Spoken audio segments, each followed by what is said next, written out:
increased morbidity and mortality, other diagnoses, there too you'll find that a lot of the disparities affect women across the board. And certainly if you get granular, you'll find that those disparities target women of color. When people don't feel involved, when they don't feel heard or seen, but that then too leads to worse outcomes for certain cohorts. Where you live determines variables that directly impact your health, food deserts, for example. Do you have transportation to get there? Do you really have the health literacy to understand the concept of a higher level of care? Then you can have a conversation with your provider where you're going in with a different level of trust. Technology is very important. It cannot replace the face-to-face interaction. We should think of it as an adjunct, not a replacement. There's a lack of trust in the healthcare system. And so at the Sagamore Institute, we're focusing on the importance of transparency, and price transparency being one of those. If you have people that are already leery of the healthcare system, then they're going in blindly, not knowing even what this appointment or this particular service is going to cost.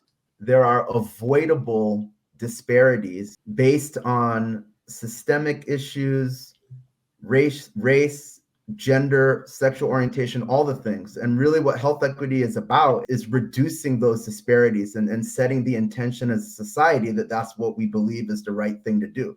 So if we can agree on what we're measuring and we can effectively measure disparities, then the next step is tying reducing disparities to value.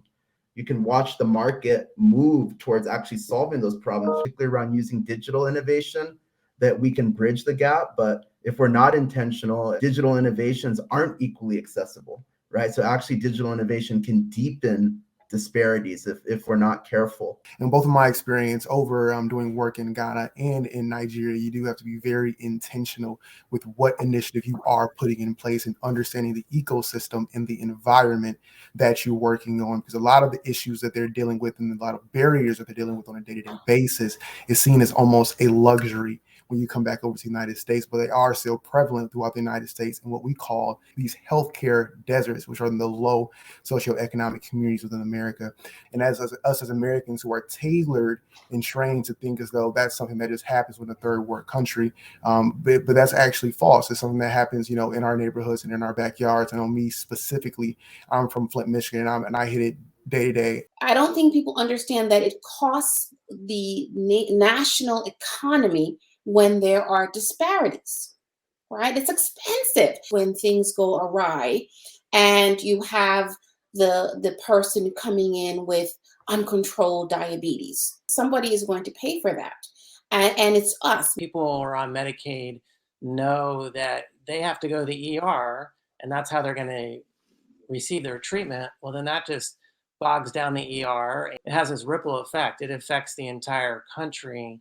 In many ways, if we just implement the best practice in clinical medicine, and there is not implicit bias or systemic racism, people's health outcomes are good, right? So then it's like the science is there to say if we implement these things well, people can be healthy, right? So then you have to ask yourself, why aren't these best practice standards getting implemented in a standardized way for everybody? Absolutely. And I think it comes down to two things, which is one is a lack of accountability and lack of perspective. As far as lack of accountability, when you have these type of things, you have a health disparity, those begin to snowball. So about patients who are in postpartum. And if the hospital does not understand that this is an issue, it's never going to be addressed. As far as perspective, you have a physician who's just saying, hey, just go to your PCP. There's a lot of different factors that go into that. There's transportation.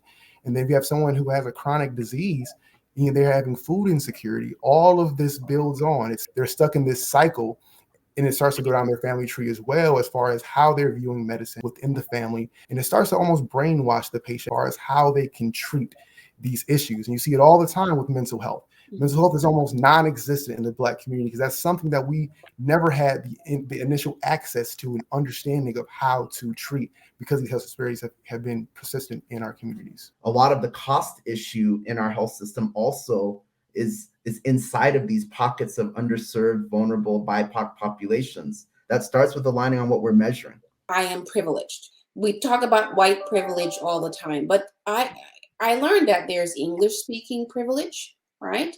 There is a privilege of someone who is educated versus someone who's not.